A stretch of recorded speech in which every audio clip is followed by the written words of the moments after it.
मैं उसका स्वाद चखूं। अब आत्मा को ना कोई टच कर सकता है, ना ही कोई भिगो सकता है, गीला कर सकता है, ना कोई जला सकता है, ना सुखा सकता है, ना धूप का उस पर असर है।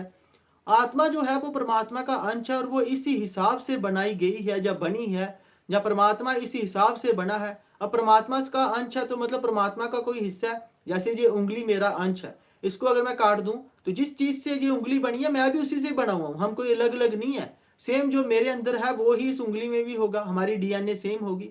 तो वैसे ही जो परमात्मा का अंश होगा वो सेम परमात्मा का ही तरह ही होगा, क्योंकि परमात्मा उसी से तो बना हुआ है। तो आत्मा और परमात्मा में सिर्फ क्या फर्क है? ज्ञान का ही फर्क है, स्वरूप का ही फर्क है। बाकी जिस चीज से आत्मा बनी है परमात्मा भी उसी चीज से बना है, क्योंकि आत्मा परमात्मा का ही अंश है।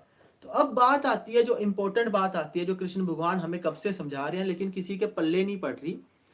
अब आत्मा ना गीली हो सकती है, ना वो किसी चीज को टच कर सकती है, ना ही आत्मा को कोई देख सकता है, ये आंखों से देख भी नहीं सकते हम उसको। तो अब आत्मा ने अगर रसगुल्ला खाना है तो वो खाएगी कैसे? आत्मा अगर रसगुल्ले पे हाथ डालती भी है तो हाथ उसका रसगुल्ले से आर पार हो जाएगा। ठीक है, अगर रसगुल्ला वो अपने, मान लो कोई आत्मा का स्वरूप है, कोई मुंह भी है उसका, तो वो रसगुल्ले को खाएगी कैसे?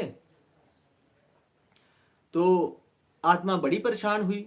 आत्मा ने परमात्मा से इच्छा की कि अगर आपने ये माया दी है तो इसको हम भोग हैं जो ये, इसको भोगे कैसे? ये जो इतने स्वादिष्ट व्यंजन हैं या तरह तरह की जो चीजें हैं, ना हम इन्हें देख सकते, ना हम इन्हें सुन सकते, ना हम इन्हें खा सकते, तो फायदा क्या है हमारा? तो कुछ तो प्रदान करो। तो भगवान ने क्या प्रदान किया? शरीर। ये जो हमारा शरीर है, जानवरों का शरीर है, पशु पक्षियों का शरीर है, तो भगवान ने शरीर प्रदान किया, आंखें प्रदान की ताकि आत्मा आंखों से के माध्यम से देख सके, कान प्रदान किए ताकि वो शब्दों को सुन सके, जीभ प्रदान की, गला प्रदान किया ताकि वो शब्दों को बोल सके। ठीक है, सुगंध ले सके, नाक प्रदान किया, वैसे ही टच को समझ सके, स्किन प्रदान की। ठीक है, स्पर्श की इंद्री प्रदान की। तो आत्मा को क्या मिली? इंद्रियां मिली। इंद्रियों से क्या कर सकती है आत्मा? भोगों को भोग सकती है। पर अब भी एक दिक्कत थी, आत्मा फिर भी इतनी हाई क्वालिटी की या एक उच्च कोटि के ऐसे तत्व की बनी है कि वो डायरेक्ट इंद्रियों के माध्यम से भी इसे प्राप्त नहीं कर सकती।